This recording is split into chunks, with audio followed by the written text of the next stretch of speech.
After 12 days of testimony, the star witness of the Mangano trial finally off the stand. The case against the former Nassau County exec, it could hinge on what Singh said and did. And Dom, you've been there through day one. You must be having like nightmares that it's Todd Howe 2.0. At times it seems like that. Richard, this is a trial that's had a bit of everything. Wiretaps, some of the biggest names in politics, and a prosecution witness who is facing some serious credibility questions. Federal Judge Joan Azraq declared, quote, "Mr. Singh, those two words you're dying to hear. You're excused."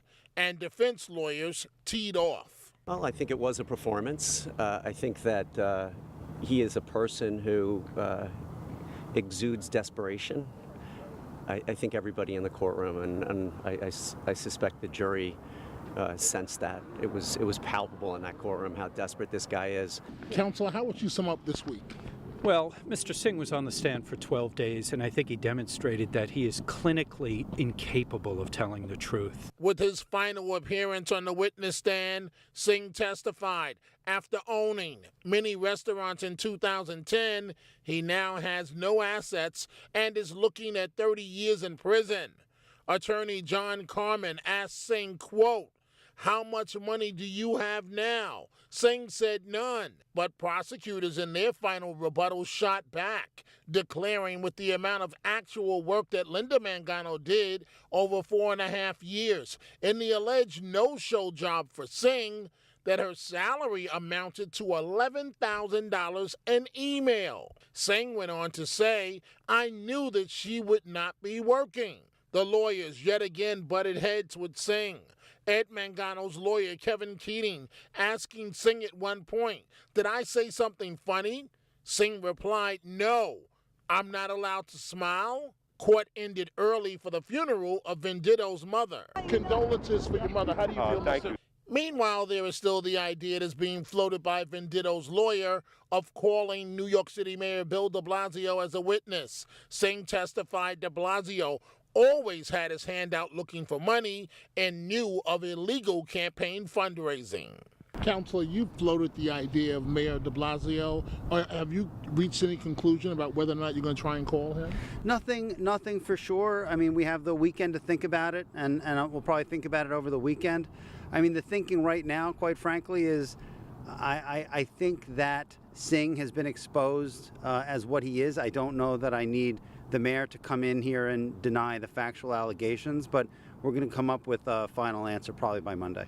But it's the defense that rocked this trial at the end of last week, entering into evidence conversations caught on government wiretaps between Singh and former Oyster Bay Deputy Town Attorney Fred May in the basement of Singh's restaurant. Singh didn't know May was wearing a wire for the government and directly contradicts himself, declaring Mangano did nothing wrong. May asked Singh, "Was there anything he did for you?" Singh replies, "Nothing, nothing." May then says, "So there you go." Singh replies again, "The only thing, Sandy, we got the contract to deliver food, and that came only through the state, not Ed."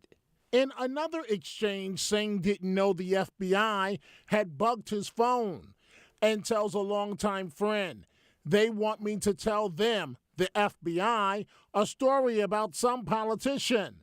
I don't have any story about any politician. I wish I did. I mean, I could make S up, but it would be all lies." So Dom, yeah, it's competition between worse or whatever, but Howe basically walked out in an orange jumpsuit, so I guess he's in the lead in this question. But who came off less credible between him, Singh, and Howe? Well, Richard, great question. It seemed to be a common denominator at the courthouse in Central Islip. Frankly, what was talked about amongst the reporters and all is that if Singh's lips were moving, it was that he was lying. I mean, this guy got up there and in front, so he's sitting in this corner and the jury's directly opposite him in this corner. And all the lawyers are right here and we're right behind the lawyers. And at times he became testy with the lawyers. He was on the stand for 12 days. He is the first witness. Was there any, like, ZD moment? like with the Prococo trial, where that turned everybody in the room against them? Yes, to answer your question, not the word ziti, but normally when you hear wiretaps, as you know, you expect for the government to introduce them against the witness, not for defense attorneys to go, hey, by the way, what about these wiretaps where you said Mangano did absolutely nothing? And he tried to spin it, but how do you get away from that?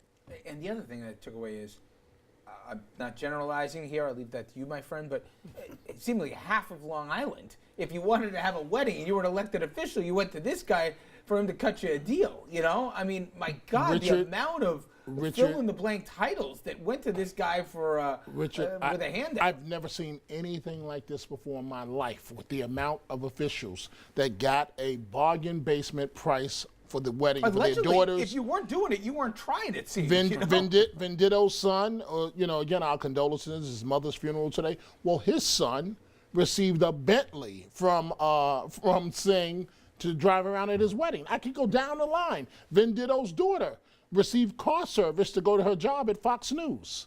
She was avoiding the cameras today. When they come out, Venditto's daughter, the former town supervisor, she goes another way. Well, and then she finally turned down, looking at Mr. Venditto there, and I believe that's his daughter there, or a family member, she finally turned down. It got to be a little creepy in terms of the services that Singh had his hand into, his tentacles into almost every major player. Was there any corroborating evidence for what Singh said? There wasn't Prococo trial. Was there any corroborating evidence? Well, guys, this is so crazy, and I'm glad you asked that, Brodsky. You're doing really good tonight. But that's two. That's two. But Richard, you've got May coming up, right? Yeah. So the feds flip Singh. Singh doesn't know that the feds flipped May.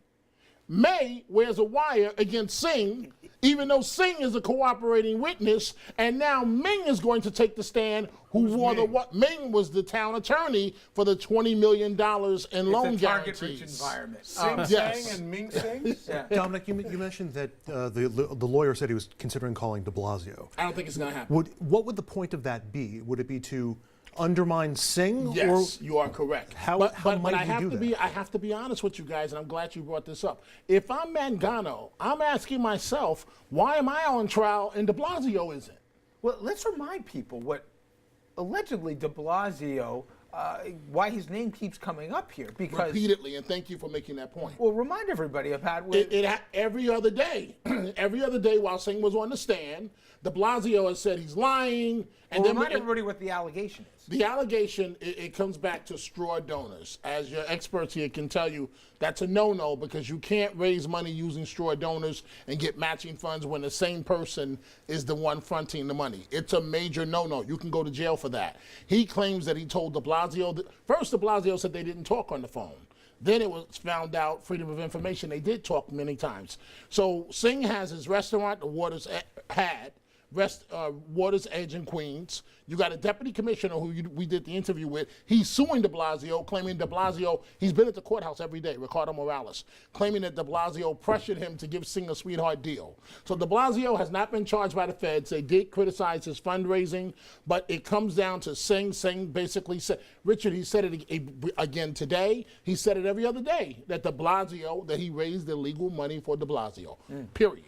I want to play a soundbite because it seems every other month, poor Dom's at some other courthouse here on some corruption trial. It does seem that way. Remember when then candidate Cuomo promised to clean up Albany.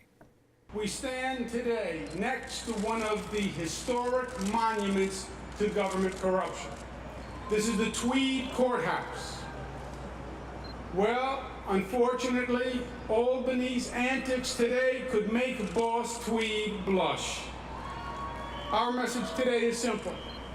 Enough is enough. Okay, now that was when he was running for governor, Tammany Hall. Let me show you the calendar of what we're looking like in an election year, by the way, this spring into summer here. These are the slate of trials, retrial, sentencing, or whatever, that we're talking about. Thanks, guys. Obviously, you got the ongoing Mangano trial. In less than 2 weeks, you got the retrial for Shelley Silver. Prococo gets sentenced June 11th. The following week, Skelos goes on retrial, and then you've got the Buffalo Billions trial in June. Charlie, from what was one of the tenets of the campaign when he was running for his first term, and where we are now, clearly Albany has been cleaned up. But is this a problem for the governor in a re-election year? Well, I think it's a challenge that has to be done and constantly have to work at it. And it's been that way, and I think unfortunately it will continue it will continue to be a challenge. Well, you're a good friend of him. Obviously, there's a personal attachment that he had to Joe Prococo for decades. Why has he found it so difficult to root out the corruption? I mean, you had, of the 3 men in the room, 2 of them are now on retrial. Look, I think it's hard to legislate people's behavior. I mean, I think that just happens to be the case. I mean, I've had family members that have gone to jail myself.